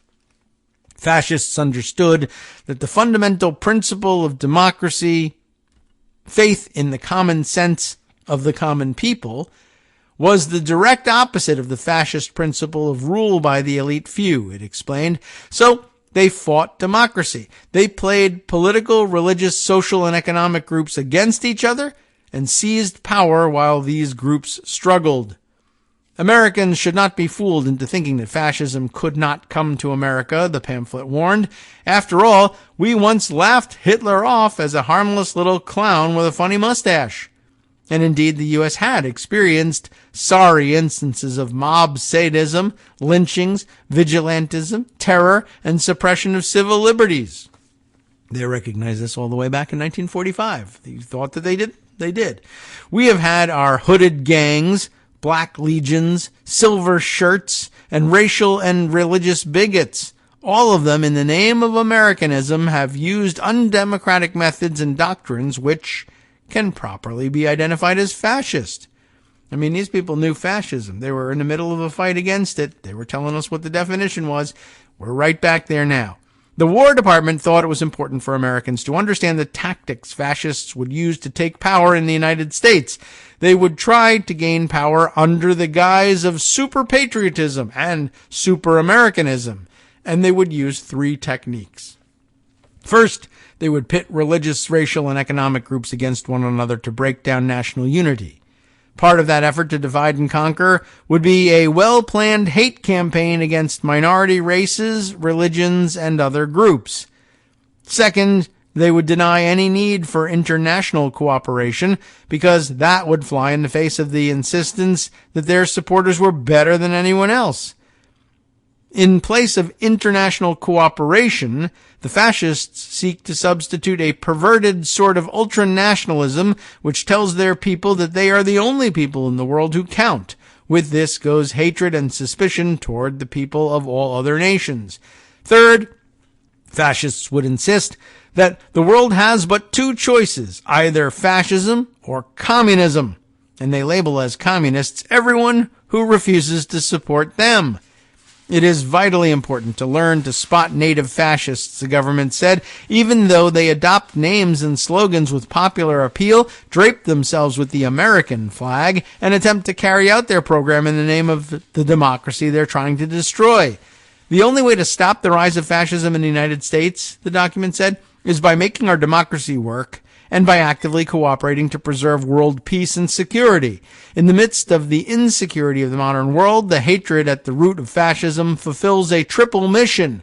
By dividing people, it weakens democracy. By getting men to hate rather than to think, it prevents them from seeking the real cause and democratic solution to the problem. By falsely promoting prosperity, it lures people to embrace its security. Fascism thrives on indifference and ignorance, it warned. Freedom requires being alert and on guard against the infringement not only of our own freedom, but the freedom of every American. If we permit discrimination, prejudice, or hate to rob anyone of his democratic rights, our own freedom and all democracy is threatened. And if we want to make certain that fascism does not come to America, we must make certain that it does not thrive anywhere in the world. 78 years after the publication of Fascism, with its program for recognizing that political system and stopping it from taking over in the United States, President Joe Biden, today at Arlington National Cemetery in Arlington, Virginia, honored those who gave their lives fighting to preserve democracy. Memorial Day, of course. On this day, we come together again to reflect, to remember, but above all, to recommit to the future our fallen heroes fought for.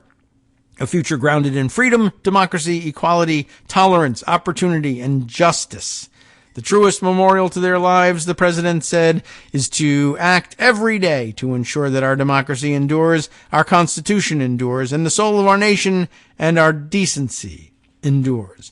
Just a good, solid Memorial Day message, but a reminder that, yes, the United States has, even back in the good old days, those traditional times to which Republicans and other fascists insist they want to return, the government was pretty foursquare against fascism and instructing Americans and American soldiers in particular exactly what the problems were and exactly how to recognize the problems arising in the United States.